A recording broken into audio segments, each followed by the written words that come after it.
Good morning from Asia Society Hong Kong Center. I'm Alice Mong, Executive Director of Asia Society Hong Kong, and I'm delighted to welcome all of you this morning to this series that we, Asia Society Hong Kong, came up with earlier this year called Reimagining the Future series. And the series really came about because we're really living in a very interesting and uncertain times. And we decided to curate Reimagining the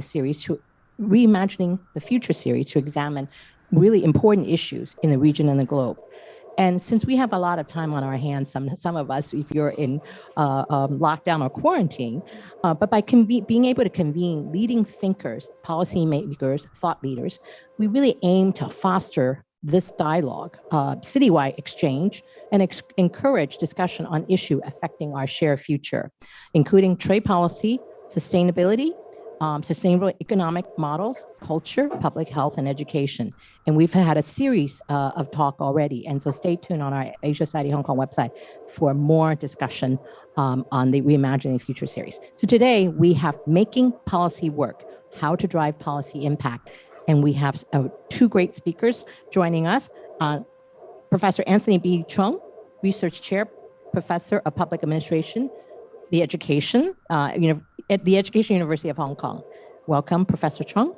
And we have Jason Lange, Executive Director, Office of Best Practice Regulation, Department of the Prime Minister and Cabinet, joining us from Canberra. And we are very honored that we have with us a really experienced diplomat joining us, Consul General Elizabeth Ward. Elizabeth has been Australia's Consul General in Hong Kong since October of 2020. And she is a senior official in the Australian government with really extensive experience in trade and investment policy.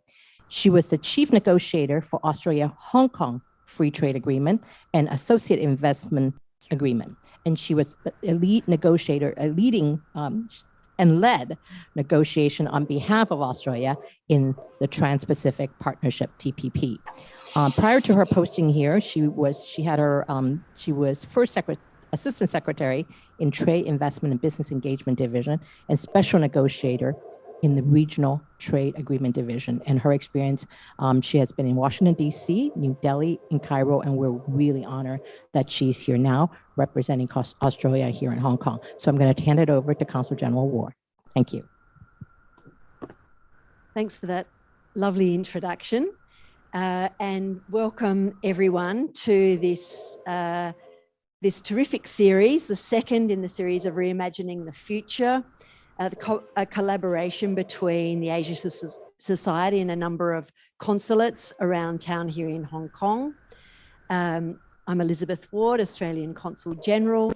I'm very pleased to welcome you today to talk about the process of what makes good government policy.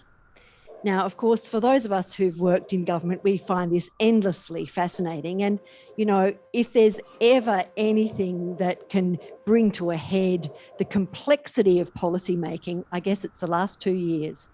And I think everyone around the world will be uniformly of the view that governments have got it wrong.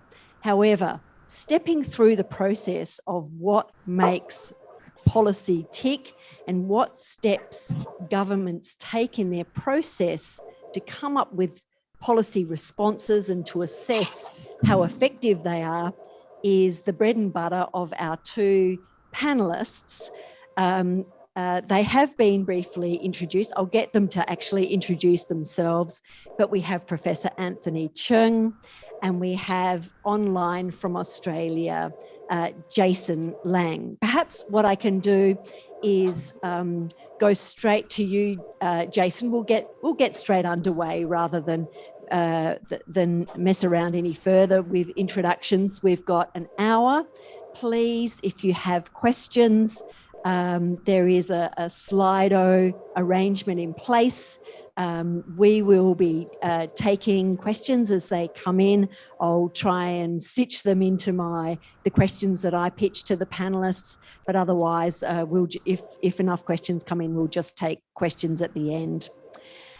Jason, let's start with you. Please introduce introduce yourself and the Office of Best Practice Regulation, which won't be something familiar to those listening in Hong Kong. Can you just tell us about the role of the policymaking process, the role of OBPR in the policymaking process in Australia, why it was established, why it's important? Great, thank you, Elizabeth, and thank you, listeners, as well. I'll start talking. I think I've got some slides that will come up shortly as well. So delighted to be joining you from the Australian Government's Office of Best Practice Regulation in Canberra. Australia is very honoured that Asia Society is interested in our approach to impact analysis, which globally is called RIA, R-I-A, or Regulatory Impact Analysis. So I'll use 2 slides to give a quick high-level overview, and then hopefully we'll get into some questions. So we're based in the Central Policy Agency in Australia in the Department of the Prime Minister and Cabinet. And our role is to ensure that decision makers have the best possible analysis before them when making a decision, much like any other bureaucrat in any other public service around the world, but we have a very particular focus above and beyond that. So we get to see all proposals coming forward from every ministry, and we assess and we think about what the impacts on Australia might be. And if those impacts are likely to reach a certain threshold, we get formally involved. So hopefully on the screen you can see the 7 questions that the Australian Government requires must be answered if a policy proposal is likely to have significant impacts. So they're the 7 questions there. I'll just give a high-level overview, but I'm happy to come back if there's any questions on that. So here we're talking about both direct impacts and indirect or second-order effects. And these questions force us to think purely beyond fiscal cost to government. So many public servants, will think about how much would this cost government to do, or cost or have a revenue impact. But we want to think beyond a perspective that only thinks about economic impact, but to widen our thinking to look at how business and citizens will benefit from or be impacted by decisions the government is about to make. So this is ex ante analysis, not ex post. So really it's about looking at the impact that different decisions could have on business, individuals, and the community, and how they'll go about their lives differently as a direct result of that item that's proposed. So I think applying these key questions is a pretty solid way of framing and bringing together the impact analysis that's provided to decision makers. There's many impact analysis frameworks out there in the world. This is the one the Australian Government uses, and it's also very consistent with the framework used by the OECD. But here we're talking about not some lengthy, fully quantified and monetized cost-benefit analysis. It can be as short as is necessary, just as long as it reasonably tackles all of the parts that would help a decision maker understand the impacts of that proposal. Just go to the next slide, please. So not every proposal coming forward requires this level of oversight from OBPR. We only have 21 people, so it's not a very large function. It's only those proposals we think will have what we call major impacts on business and individuals that receive this additional level of attention. So for some context, my office looks at around 1,800 or so unique and different policy proposals that come forward for decision each year across the Australian public service. And as a rough guide, it's about 5% of all of those proposals. It's about 5% that trigger the RIA requirements, that trigger OBPR's involvement.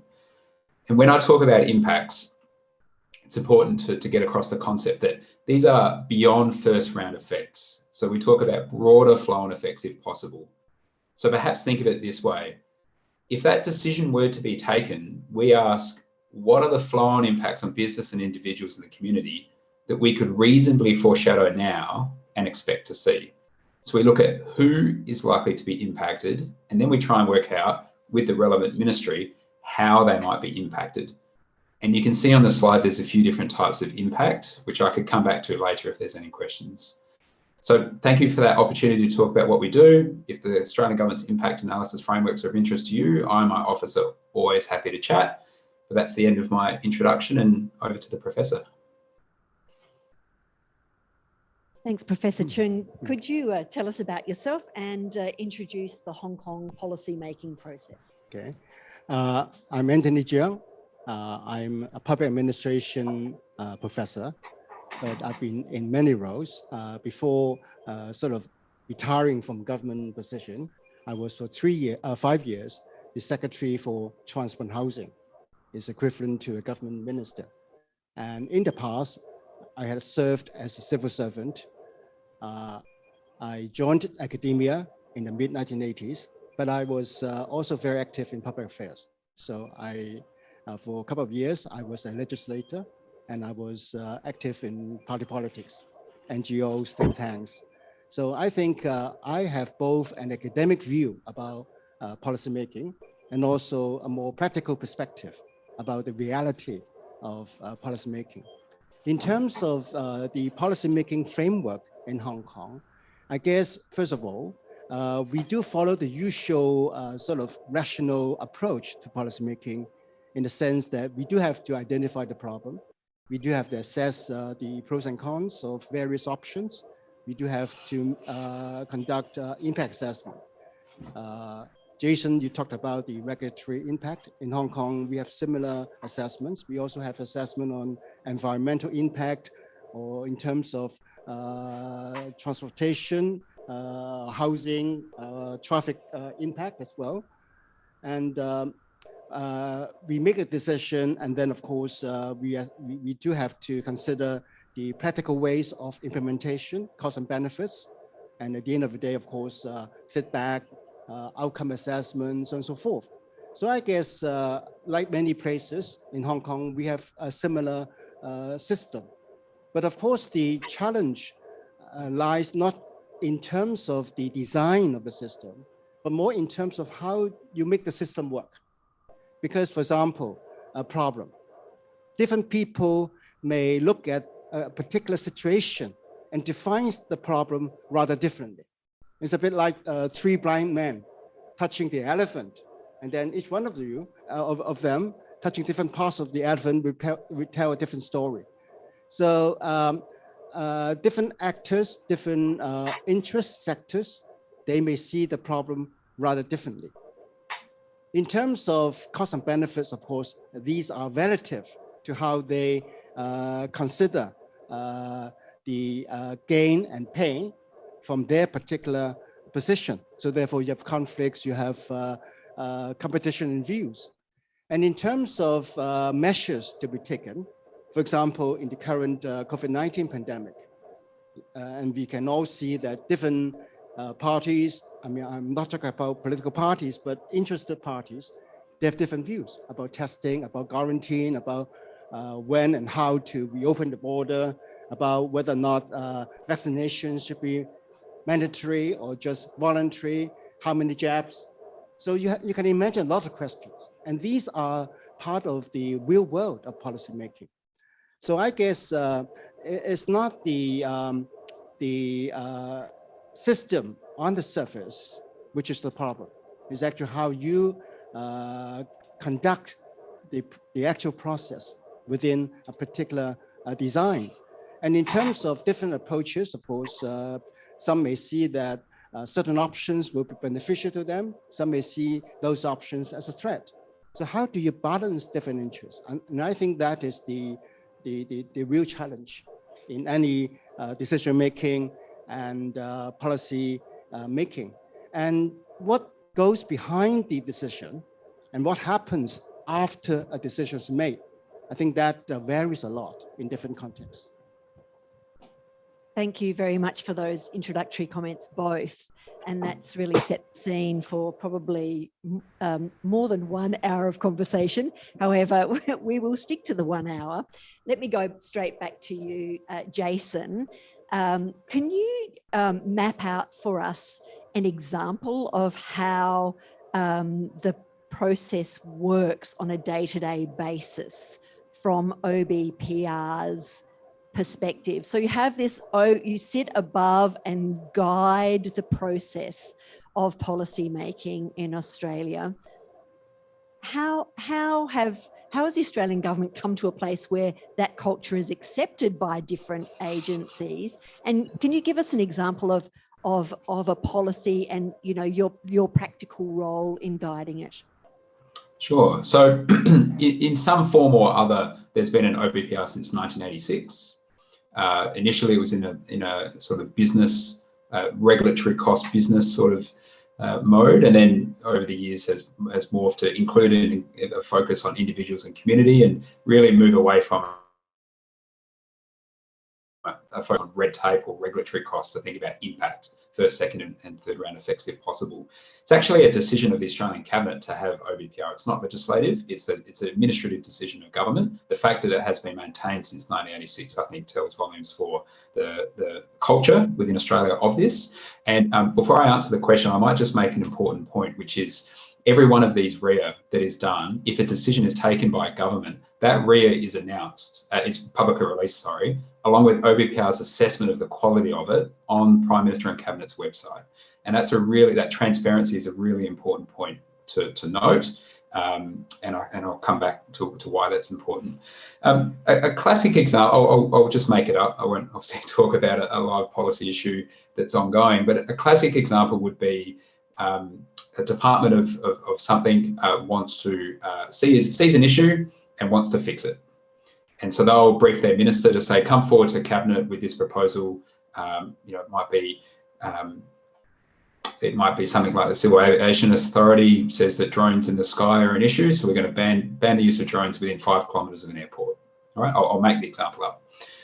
And then you think, well, that might achieve our CASA objective, keep the planes in the sky and safe. But what if the industry department says, well, there's a facility 4.9 kilometres from the airport that's trialling remote delivery for Amazon's work services?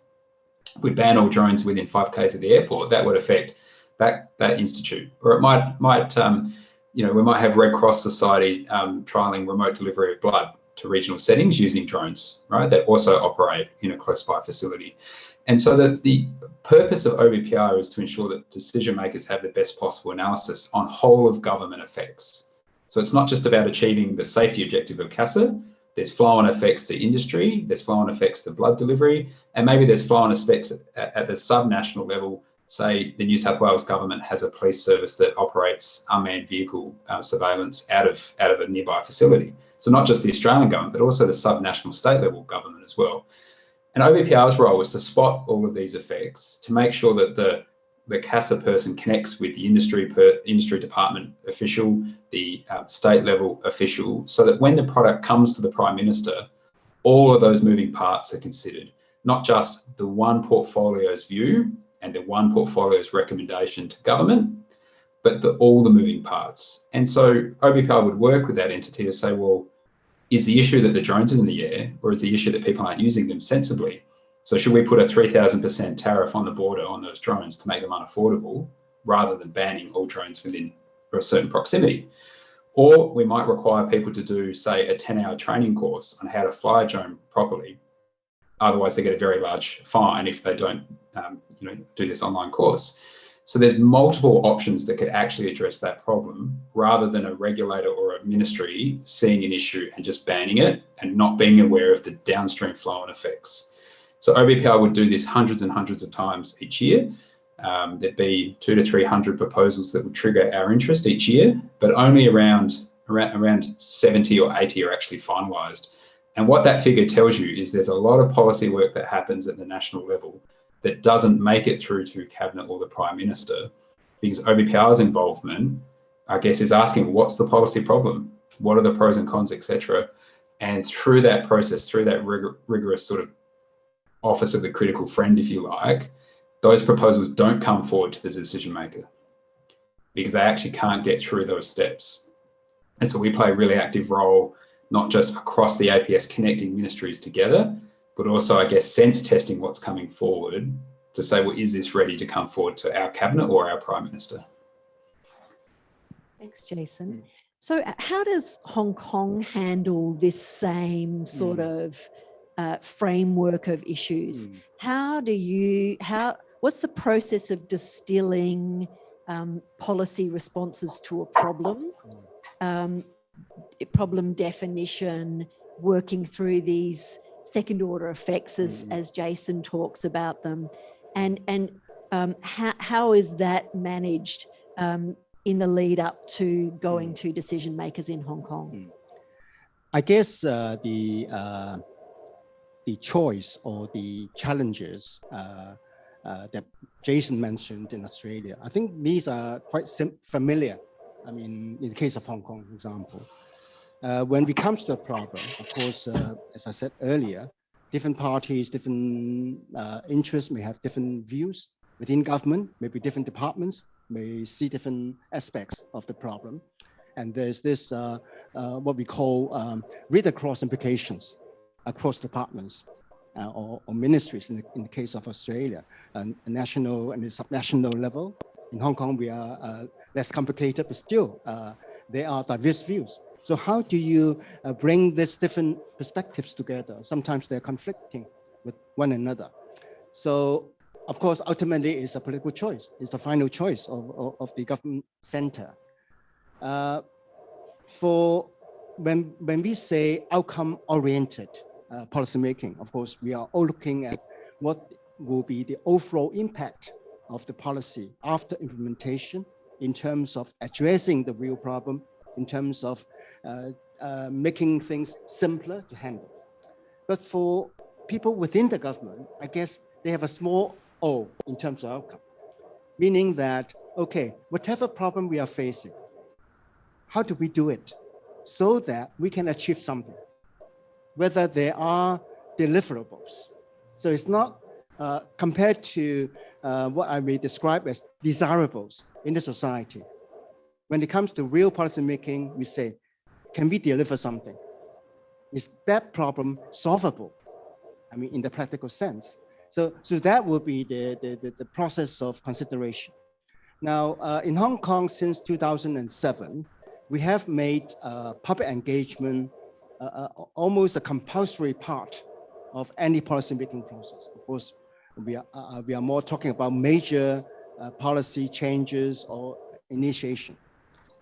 However, and that public engagement process is rather sophisticated. I mean, we have the usual publication of consultation papers, consulting the advisory bodies, or sometimes ad hoc committees to be set up.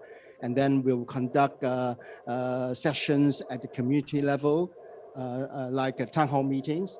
And sometimes we brief different sectors, depending on the issue, the policy area. And then having collected the opinions, and these are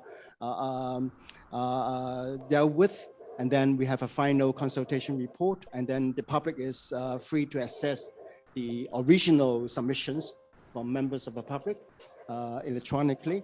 And then the final report will contain recommendations, and the government's decision will be based on those recommendations, by and large. I mean, that is the process. So you may argue that that process is rather open, and it is rather transparent in terms of how people outside can observe the process of collecting information.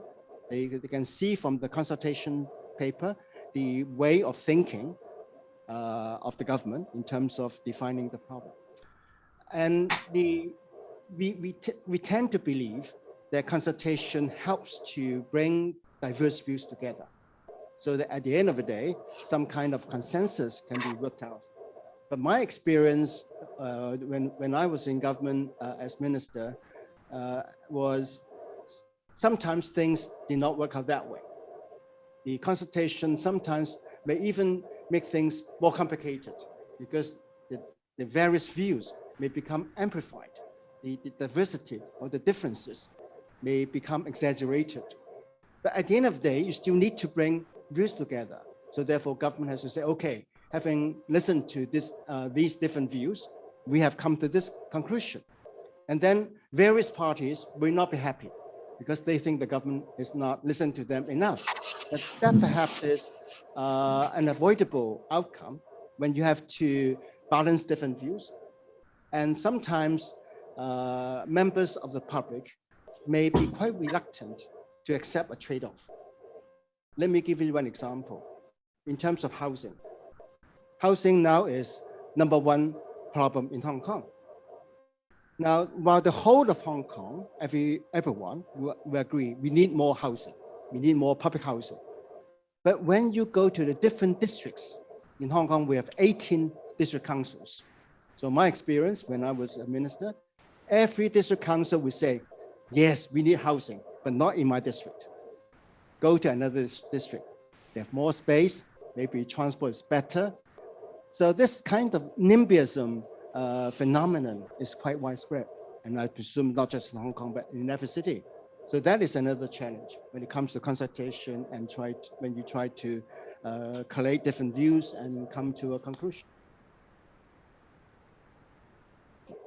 Thanks, Professor Cheung. Let's stay with consultations for a moment, because it's you know, I guess always the elephant in the room. It's in my experience in 2 decades of doing trade policy, the most challenging part in thinking through, you know, who do we go to? How often do we go? How much is enough? How much is too much? Is there ever too much? When in the policy process do you consult?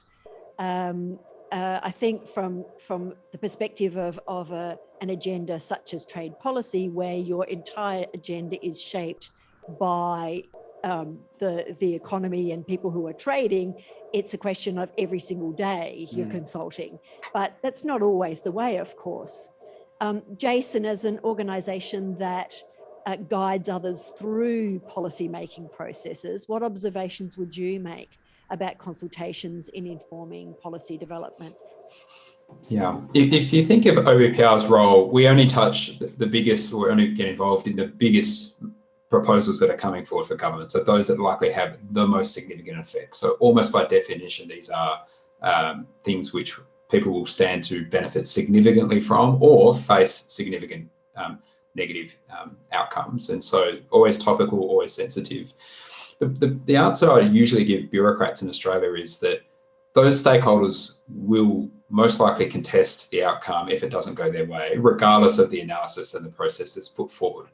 However, by going through a process like a RIA, an impact analysis, you want to be able to disarm or empower stakeholders, or disarm, depending which way, their ability to critique the analysis that's done. And so something like RIA, which is drafted and then released to people for comments, either it's the best practice is 30 days on a publicly available website, or versions where we bring people in for consultation and show them the analysis, depending which pathway the ministries choose.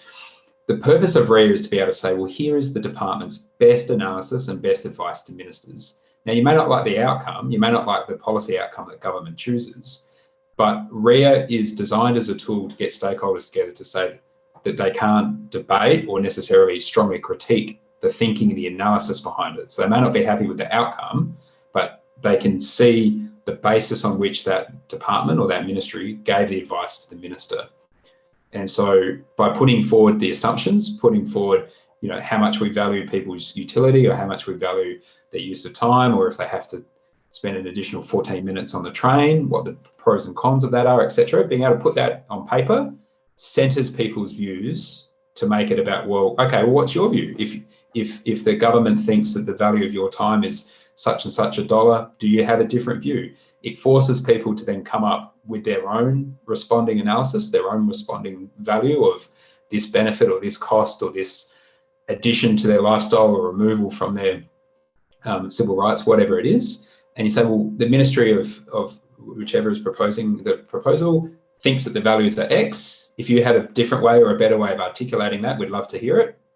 But if you don't, then this is the proposal and the analysis going to the minister.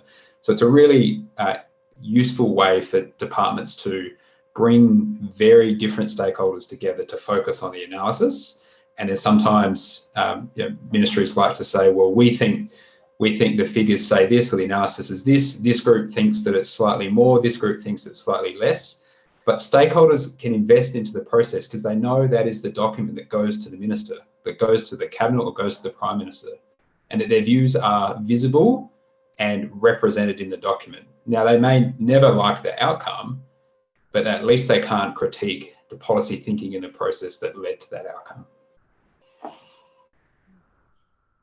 Professor Cheung, that we touch on this issue of consultation and immediately the Slido lights up. It's a matter I've noticed is very regularly in the press, a hotly contested space. And it's something that we could spend quite some time talking about. How does, from your perspective, how does Hong Kong, in a very practical way, go about collecting the views of stakeholders and dealing with competing and diverse views?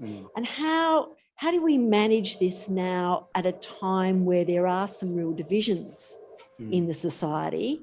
How can the government take into account and balance the voices to manage their way through some very tricky policy issues?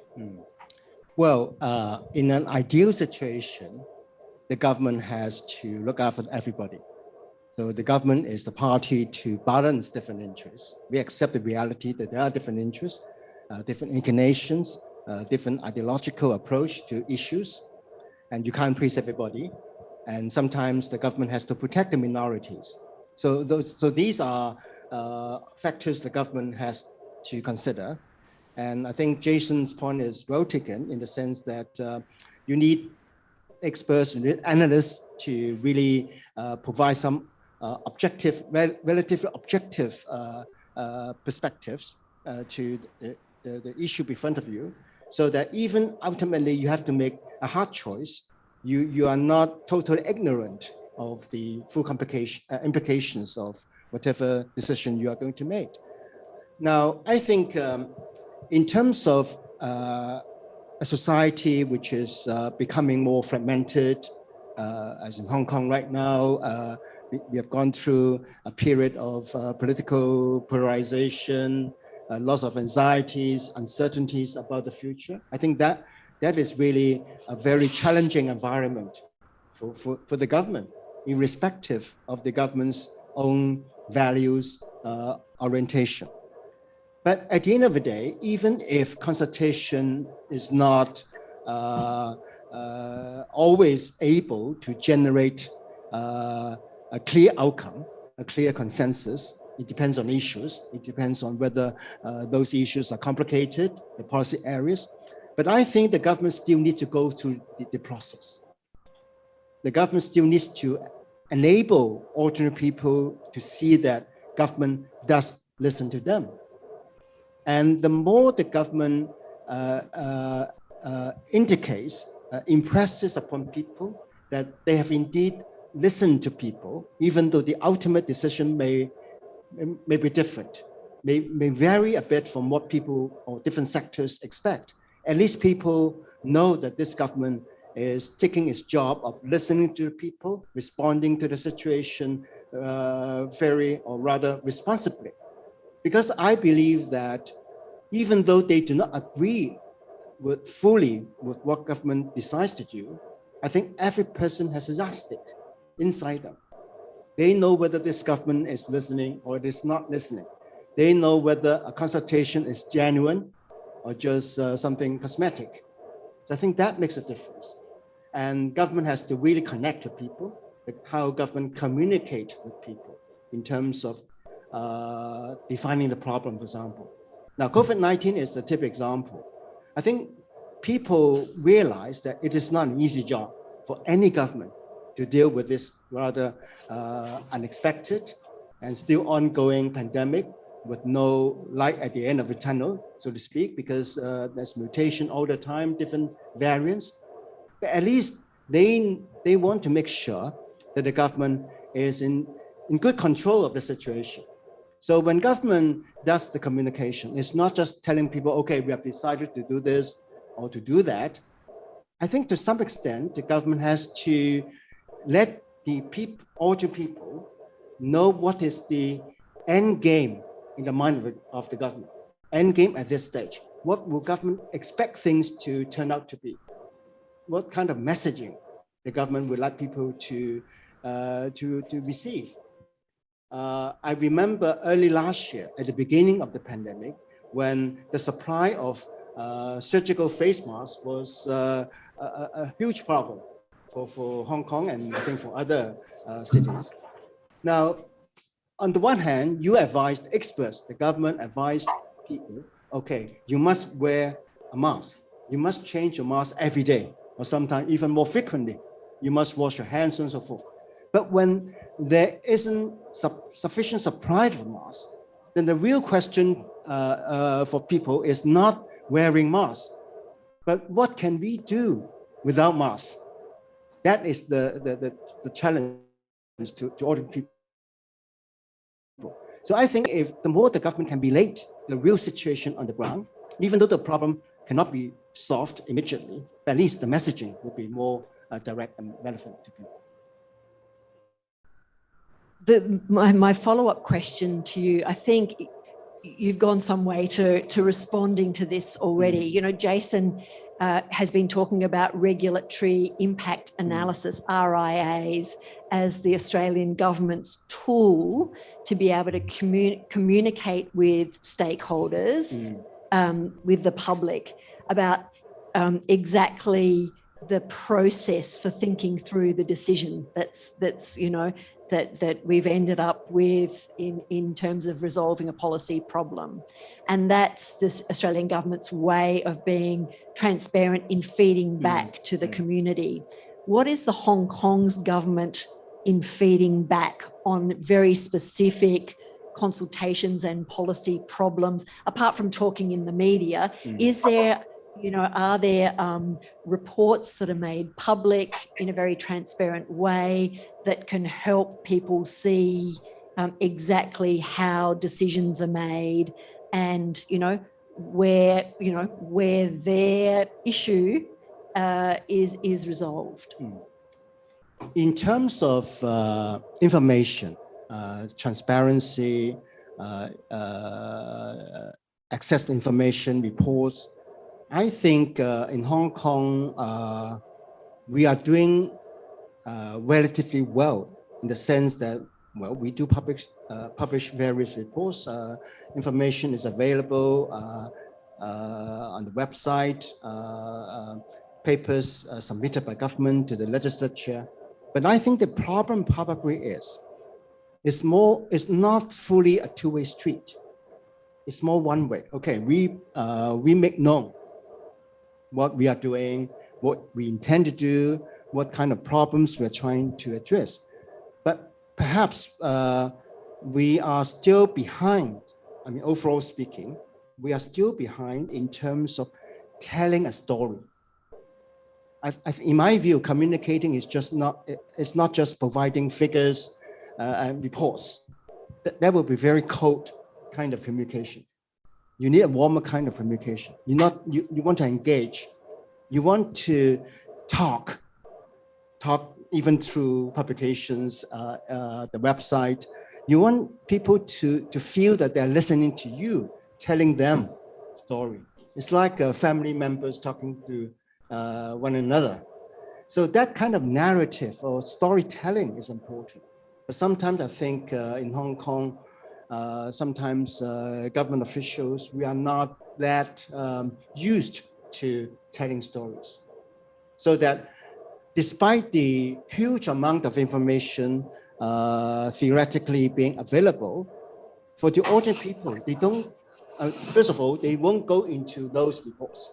They won't read government gazettes and understand what are the notices already published by government. They won't go through all the press releases. I mean, there are dozens if not hundreds every day. So from the government will feel that, well, we have said a lot. But for the ordinary people, they might feel that they have not been listened to, they are not told. So this gap, I think, should be dealt with so that there's more trust between the two sides. Thank you. Look, I might just move on to questions and answers because questions have been pouring in here. And so we might just use the last 20 minutes going to specific questions that have been put to the panelists. Let me start with one for you, Jason. Impact evaluations in reality are difficult when there are policy delays and unanticipated results. How do we ensure that evaluation is fair? Evaluation. So I guess one of the key points to get across to the questioner is the impact analysis process is an ex-ante analysis. This is before government's about to make a decision. The timelines for that can be, the minister wanting to bring something forward to cabinet as an emergency tomorrow, or it could be the minister wanting to do something in 12 months' time or 2 years' time. So the timeline, we see any number of days, months, weeks, years difference in timeline. The policy process that the OBPR and the Australian government goes through can take a proportionate approach to, well, how much can you really do in a week as opposed to in a year? But the challenge with that is, though, the OBPR has to assess, is it adequate? So the fact that a bureaucrat only had 3 days to work on it doesn't really mean anything to me. We need to be able to assess, well, does it meet government's minimum standards? If they had a year to work on it, well, of course, the depth of analysis you'd expect to be much more detailed. If they had half a day to work on it, well, that's not good for the bureaucrat. But our role is to say, well, I'm sorry, the minimum standards are what they are, and this is what is a pass or is a fail. The evaluation aspect of it is not really covered in great detail in the government's impact analysis assessment, other than to say this point, almost everything we see that comes forward is in a current program or a tweak of a program in some way. It is really, really unique to see a brand new policy proposal come through that no one had even thought of before or had been close to. The only one I can think of is something like after the terrible Christchurch massacres and attacks, the Australian government moved within several days to ban violent and abhorrent material on social media streamings, so platforms. So that occurred in incredibly quick notice. Pretty much everything else I can think of has an existing program, an existing base in some way. And so when OBPR asks, what's the policy problem? What are the current solutions or current initiatives that fix that problem? Almost by definition, you have to look back to how their current settings are actually tackling the problem in order to justify why a change is required. So the status quo is always the default option in AREA. The ministry can't just say, well, this is a problem, we need to fund this massive change, without first establishing the status quo is not working. And so I guess that's a long-winded way of saying, well, there is evaluation built into each REA that we do, because it looks back on the current settings and are they working or not. But we don't, my office is not involved in ex-post analysis. So we don't look at something that was agreed 2 or 3 years ago and say, is that working as intended, etc. That's up to the relevant ministry to go and administer their program and review it to make sure it's working. But we only focus on new policy proposals coming forward to government. So I hope that answers the question. That's very useful. And staying with the issue of evaluation, a question has come through for you, Professor Cheung. Is there an example that the Hong Kong government uses to demonstrate the impact, the method of impact evaluation as an instrument of public policy? For any major policy that has been around for quite a bit of time, every now and then, the government or the relevant bureau, department may like to conduct a comprehensive review or assessment. So that will be a major important point in time to have evaluation, apart from sort of more frequent, regular program evaluation. So we may be talking about 2 different kinds of evaluation. Whatever you are doing in terms of provision of services, public services, welfare, education, you have evaluation of those individual programs, initiatives. But overall speaking, the overall policy may also undergo evaluation over a period of time, whether in social policy, housing, transport, or sometimes support to industry. When it comes to policy evaluation, of course, the government cannot just rely on in-house assessment. It has to listen to the various stakeholders. How do they feel? They are at the receiving end of the policy. Do they find the policy useful, supportive? And what are the gaps that they feel government hasn't really addressed? And sometimes times change, and therefore needs and demands would change. So these are all part of what I would say a modus operandi of the government. But of course, when there is more incentive to embrace consensus, to try not to amplify differences, it's easier to accomplish an evaluation that can take things forward. But when there are rather diverse, conflicting views, then it will become more difficult for government to say, okay, this is what we should make a decision on. And if government is so reluctant to make a decision because of being worried about not pleasing everybody, sort of risk averse, then I think that will be unfortunate and that will not be good, because that means you are just sticking to the status quo. And oftentimes people complain that, okay, government has not really taken things forward, you have not reviewed things. Sometimes that might be the case, but sometimes because after reviewing the situation, the government decided, okay, it's better to stick to whatever we are doing instead of moving forward to a more risky option. Professor Cheung, do you think that there might be a place in Hong Kong's administration for an OBPR-like structure, something that could be adapted for Hong Kong government that could assist in decision-making, in teeing up exactly where the tensions are in policy-making processes, so that decision makers have that in front of them when they're making decisions? Yeah. In a way, yes, but not in the form of the setup in Australia as such, because from the late 1980s onwards, before Hong Kong became an SAR, the Special Administrative Region of China, under British time, a CPU, a Central Policy Unit, was set up. And the CPU was supposed to be the government's think tank. It is not a policy-making bureau or unit of government. It's not an executive department. It is just a group of people, sometimes involving part-timers, to look at government across a range of policy areas and to engage different sectors of society, different stakeholders. And the CPU will sometimes make recommendations to the very top of the government and say, well, maybe we should try this. Maybe we should look into this. Now, that was the original objective of the CPU. And by the way, the CPU was abolished under the current administration. So there's a new office being set up, known as the Policy Innovation and Coordination Office. But the CPU was precisely set up and designed to be a kind of supportive unit to assist government to rethink and to re-examine whatever it is doing in major policy areas. But the actual experience was less satisfactory, mainly because, I think perhaps because of two factors. First, the branches, bureaus, departments within the government were quite resistant to intervention, interpretation from CPU.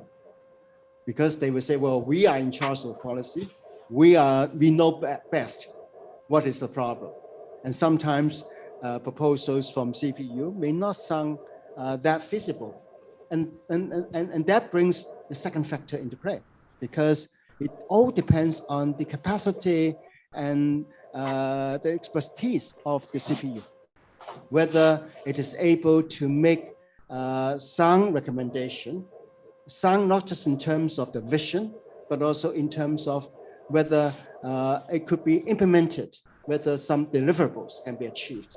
And there's this gap between the various policy-making units of government and the CPU. So I think it's always a tension between the doers, so to speak, and the thinkers or those who suggest improvements. Elizabeth, can I? Please, Jason, I was going to toss to you. Yeah, thank you. Just building on that answer. So one of the ways that the Australian government RIA framework handles that is that a function like OBPR is not a policy advice function. So we don't care what this department or this ministry is trying to recommend to government. They can recommend whatever they want. Our function is a flat, factual, analytical breakdown of what are the pros and cons of that proposal if it was to be provided to government. So we don't comment on we think this is good or bad. We just say if that decision was taken, the way they have articulated the pros and cons, the way they've articulated the net effect on Australia is accurate, or it's really good, or it's exemplary. So we that's a really easy way for us to deflect the conflict with other bureaucrats, is that we're not passing commentary on the merits of their policy proposal as such. We're passing commentary and grading publicly the way that they have put their homework together, if you like. And that's one way to avoid that conflict. Thank you. Look, another question that's come in is about evidence-based policy and the use of evidence-based, the use of data to make informed decisions. The question is, are there challenges for using this approach? Perhaps we'll go first to Jason and then Professor Cheung. Yes, there's always challenges with using that. There's also challenges in attempting to get the Prime Minister or Cabinet to agree to something with no data. So obviously, the data you choose can tell their own story. So ministries are very good at picking data they like that tells their story in a certain way to support their minister in a certain way with the head of government to get their proposal up. A function like OBPR's role is to be the office of the critical friend, to come in and say, well, why did you pick this data, which shows your story, and not some other type of evidence or some other type, the whole picture, if you like. So our role is to spot the whole picture and to work constructively with the bureaucrats in the relevant department proposing that change, but to not let the analysis go forward to a decision maker which doesn't present the whole picture and doesn't present the views of other stakeholders or the views of other portfolios as well. So we operate a challenge function, if you like, to make sure that it's presented in the clearest way to the decision makers. But I might just also add, just really quickly, OBPR's role and the RIA framework is not designed to control or direct the decision makers in any way. Our framework is designed to put the best possible analysis before them. So when they sit down, they can choose whatever option they like. They can choose an option that's not in the RIA. They can choose not to consider it at all and think of it next week. The bureaucratic sort of process that we have is about equipping them to make the decision, not binding them to the analysis that's presented in the paperwork in front of them. As a concept, I think evidence-based policymaking is very important and desirable, because you don't want policymakers to make decisions in the abstract with ignorance of the facts or the evidence, so to speak. But there are two issues here. One is what do you mean by evidence-based policymaking? It is not as though, well, when the evidence is presented, the evidence can speak for itself, so that whoever in charge of policymaking look at the evidence and will make the same decision, because it varies because of politics, because of different bureaucratic tradition, institutional constraints, so on and so forth. So evidence-based policymaking is only, in my view, one dimension, important dimension of the overall policymaking process. And since evidence-based policy has emerged as an important concept in policymaking over the last 2 decades at least, there is increasing recognition of this gap, or sometimes tension, between the experts and the policymakers, whether politicians or bureaucrats. So the experts will complain. The politicians don't listen to us. They are cherry picking.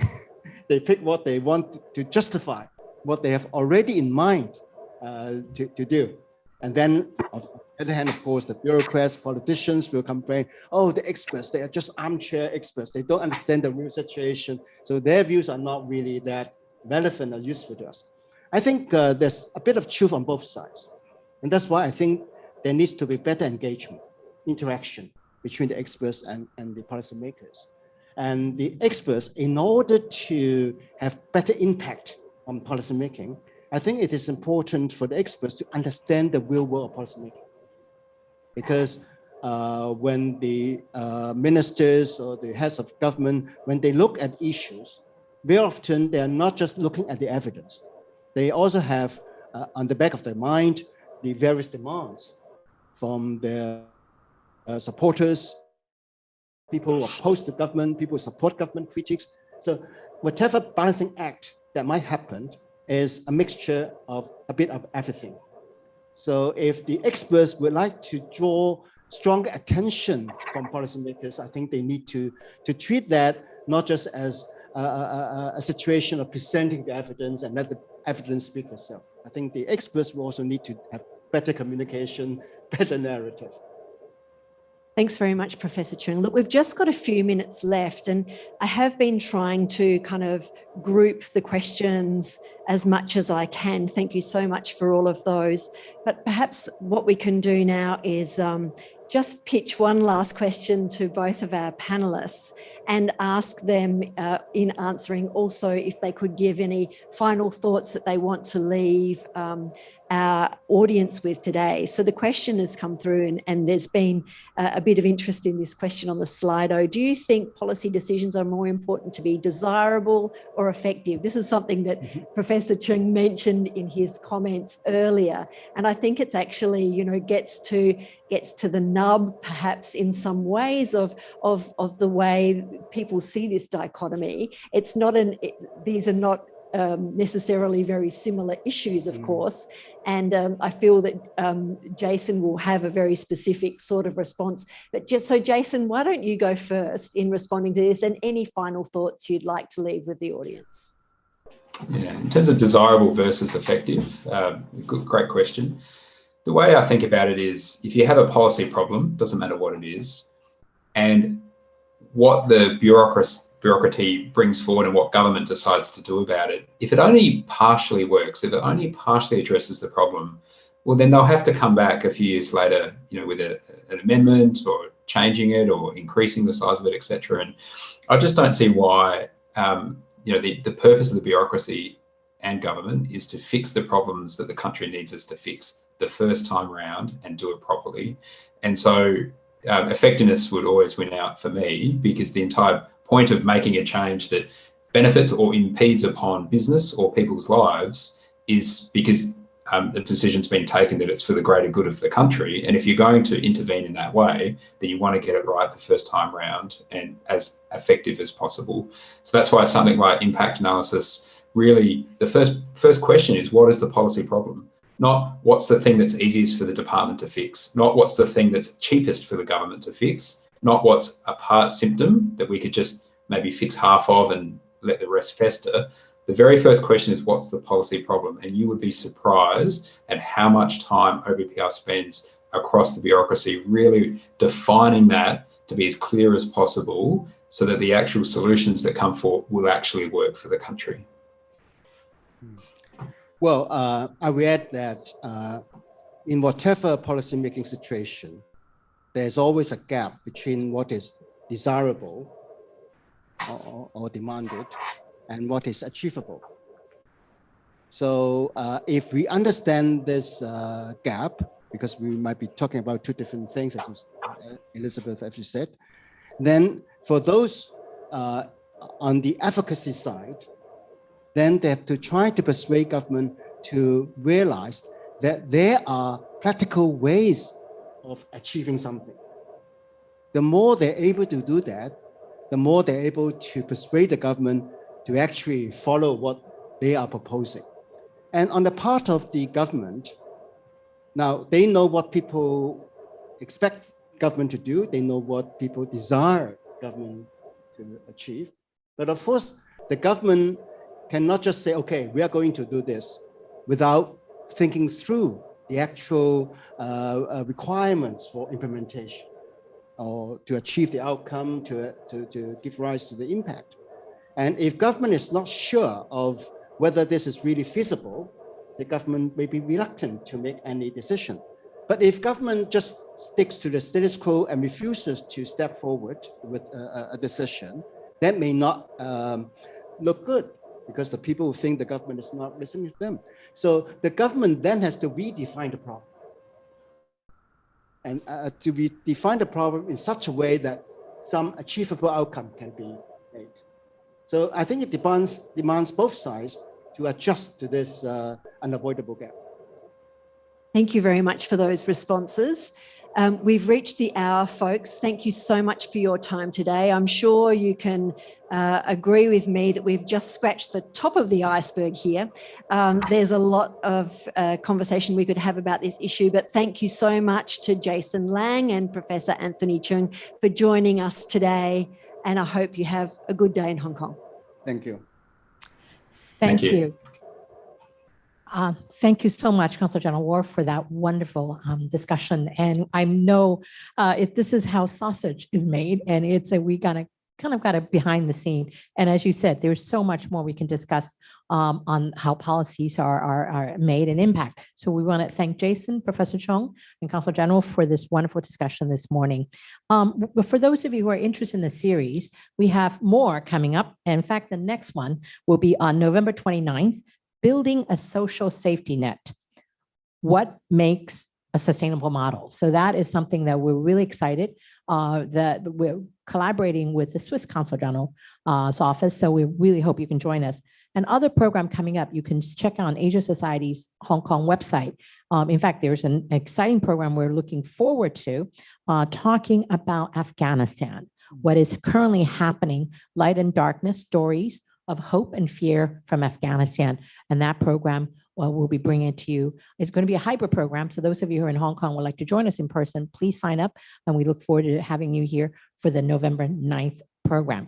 And also another really interesting program on education, the crossroad of education and future of work in the post-pandemic era. And that program will be on November 10th in the afternoon. So again, we look forward to seeing you at Asia Society Hong Kong, either online or in person. Fortunately, here in Hong Kong, we can do hybrid programs these days. So please come and see us and enjoy this wonderful campus. So